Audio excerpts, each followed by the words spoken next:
Praise Lord everyone. पवित्र शास्त्र में एक आयत ऐसी है जिसके द्वारा हमें ये साफ पता चलता है कि प्रार्थना के द्वारा आकाश खुलता है, और जब आकाश खुलता है तो ऊपर से आकाशवाणी भी आती है।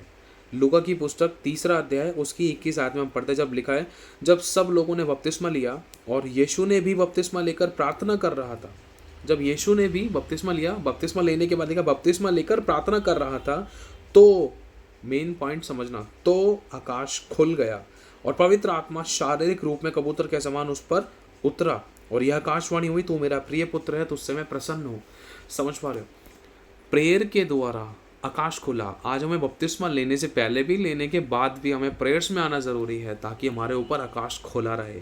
यीशु के ऊपर आकाश खोला रहता था। आसान शब्दों में इसको प्रकाशन के तौर पर समझें कि तभी वो ये कहता था कि मैं अपने आप से कुछ नहीं करता, जो मैं पिता को देखते हुए करता हूँ, करते हुए देखता हूँ, जो मैं पिता से सुनता हूँ, जैसा मैं पिता को देखता हूँ वैसा मैं करता हूँ। मतलब उसके ऊपर ऑलवेज आकाश खुला रहता था। वो ऐसे परमेश्वर की उपस्थिति में चलता था क्योंकि वो एक प्रार्थना करने वाला व्यक्ति था। इसीलिए जो कोई भी व्यक्ति बपतिस्मा लेता है और जिसने बपतिस्मा नहीं भी लिया है, तो उसको प्रार्थनाओं में उतरना ज़रूरी, ताकि उसके ऊपर परमेश्वर की ओर से आकाश खुला रहे और जिस भी चीज़ की ज़रूरत है, परमेश्वर जिस भी प्रकार के डिलीवरेंस की ज़रूरत है, परमेश्वर अपनी महिमा के धन के अनुसार एक व्यक्ति तक वो पहुँचाए। हालेलुया। मतलब शुरुआत धरती से होती है, क्योंकि पिता साफ, परमेश्वर का वचन साफ कहता है कि देख, जैसे मान लो मैं आपसे कह रहा हूँ, सुन, आप गली के बाहर खड़े हो, आपकी घर के गली, आपकी जो गली है जिसके अंदर आपका घर है, उस गली के बाहर खड़े हो, मैं आपको मिला हूँ, अरे सुन, कमरे में जा प्रार्थना कर पिता से। इसका मतलब समझ पा रहे हो? मत्ती की पुस्तक हमें साफ बताती है कि मैं आपसे बाहर बात कर रहा हूँ और मैं आपसे कह रहा हूँ कमरे में जा। मतलब कमरे में क्यों जा? क्योंकि वहाँ पिता है, मतलब परमेश्वर ऑलरेडी है वहाँ पे और हम बाहर घूम रहे हैं। और लेकिन जब हमें कोई सॉल्यूशन चाहिए, बाहर नहीं जाना, हमें परमेश्वर के सम्मुख जाना है। हालेलुया।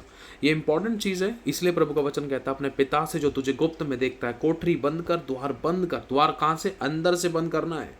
अंदर से द्वार बंद कर, ताकि तेरे और तेरे पिता के बीच में कोई तीसरा व्यक्ति ना आने पाए। इसको स्पिरिचुअली तरीके से समझने की कोशिश करना।